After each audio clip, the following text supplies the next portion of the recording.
question that I've been really wanting, or a topic I've been really wanting to get down into is, like the whole thing with the quote unquote matrix and what's happened with Andrew Tate. I've seen you post some stuff on your story too, like kind of talking about that. I wanted to kind of get your take on that whole situation The and the whole cancel thing. the top G, man, the top G. I respect Andrew Tate, man. Mm, I know exactly what they're running him through. I like how they're trying to take him down because I was taken down in the past before canceling was even a thing. Before knocking somebody off of a social media platform was a thing. really?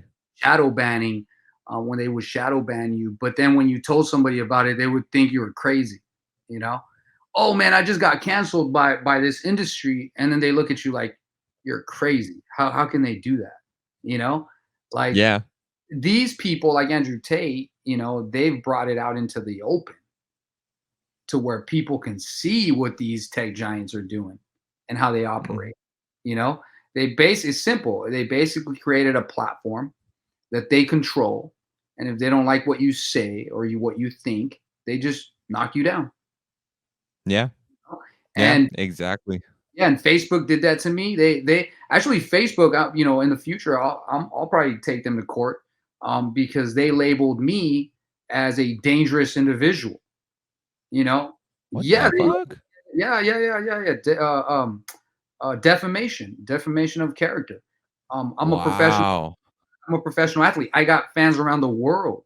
I got a product. I got a brand, and they label me as dangerous. You know, and as soon as that happened, all my sales went down. People that followed me went down. People stopped liking some of my stuff. You Bro. saw the difference in business and how I make money based on what Facebook labeled me as, you know? And then they Dude, would that's fucking yeah, and then they would knock me down for 30 days at a time, you know? And I'm talking about they've been doing that for 5 years. wow.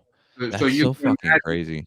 yeah, so you can imagine, you know, the repercussions of, let's say, if you had a business and you promoted the business on Instagram and Facebook, and then all of a sudden Facebook shuts you down. Now you don't have the option to promote anything or sell anything or even talk to anybody. They just completely Mhm. knock you off of the platform, Yeah. at will. And see, that's the problem with the Neuralink too. It's like if that has a microchip, obviously they're gonna be able to turn you off whenever they want, you know, or Exactly. activate sicknesses that they could get you sick in December, and that way you go to the doctor and pay your monthly bill, you know, Mhm. or Yeah. January comes and you get the flu because they pushed the button, you know. Yeah. Yeah, 100%, and it's like it's crazy too, the fact that we're experiencing this now, and then there was a point where whatever's on the internet, it didn't mean anything. There was no true real world repercussions, but because of the development of the society around this, like, we're infants. We're infants handling this technology on such a grand scale, and it's dangerous in a sense that, strip away the opinions of Andrew Tate, strip away the character, the personality, whether you disagree or agree with him or not. Because at the end of the day, we all have a right to say and speak our own mind without repercussions on a dangerous level like that. But when you strip away the entire just human aspect, the personality of Andrew Tate, and you look at a fundamental human being got quote unquote canceled. He got banned from everything, got banned from Facebook, Instagram. He can't even get website domains with his name. He can't even use Uber. His bank processors went down. He can't even bank. He now has to utilize everything else to his disposal. And a big takeaway that I got from that is like, okay, if this matrix, the system, big tech, if they're able to do this stuff to a guy, to the top G who has hundreds of millions of dollars, what does that say for the rest of us who isn't on that level? What does that say for the person who's already at the bottom, barely trying to scrape by and make a name for himself and has 100% honest, pure golden intentions? but boom, the system doesn't like it. The system doesn't like you. And boom, you're wiped off. You're wiped off, and everything, even opportunity, is stripped from you. 100%. I mean, it's as simple as that. Let's say that somebody worked for 2 years and rounded up $30,000. They started a business, but they went on Facebook and said that they voted for Trump, and then boom, the Matrix slaps you and takes your all Mhm. your business and all your ads and all the hard work you did online, your store, your avenue of making money. They just knock it offline, and then they just Yep. destroy your business. They have the ability to do that, and they're doing it on a massive scale. There's a lot of stories that we haven't heard from other people that have experienced this type of attack from the tech giants. I believe is because many people are waking up from that matrix, from that tie down, Mhm. that slave system, that most people don't see. And when you talk about things like that, that's when the tech giants come after you. You know, you start to talk Yeah. about the slave system that they have going on. It's just a modern day slave system they got going on, and they're really really good at it. And Yeah. the people are waking up to it, and they don't want that.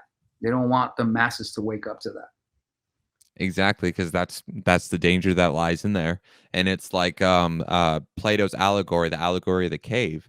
It was 3 guys that are tied to a pole that have their entire reality exists of them looking at this wall, and there's light from the background, and all they see is shadows. To them, the shadows is the world. That's all that exists, and that's all will ever be. Well, then one of them ends up getting free, and then he climbs out of the cave. He describes the process of escaping the cave as the most excruciating, most painful process because it's the process of trying to accept that the world that you knew is not what it is, and it's accepting truth and reality. And then when that guy, he saw the world, he experienced it, he learned that what we thought was in the cave was the world. That's not actually the case. And he came back down into the cave. He tried to convince the 2 other guys that this is not reality, and they fought him every step of the way. And even when he freed the 2 guys killed him because they weren't willing to accept the truth and the reality of it is. They were trapped in the system, and because the fear that lies in the system, they were fighting for it at the same time. Wow. Yeah, yeah. I mean, Andrew Tate has a ability to explain this on another level, and I think that's why it was so important that they had to take him off, because he was waking up all the men and the people that have been under this slave system. He's waking them all up, like rude awakening. Boom, and they're Mhm. like, "Nope, we can't have that. We're still on our mission. We need to take that guy out." So they just took him out. They did exactly what Yeah. they did to me, man. But they did him on another level. You just said it. They took away his Ubers. I mean, his ability to travel, his ability to make transactions, his ability to Yeah. buy stuff. You know what I'm saying? Like, wow. Yeah. And like you said, like if they can do that to him, imagine what they can do to the other people.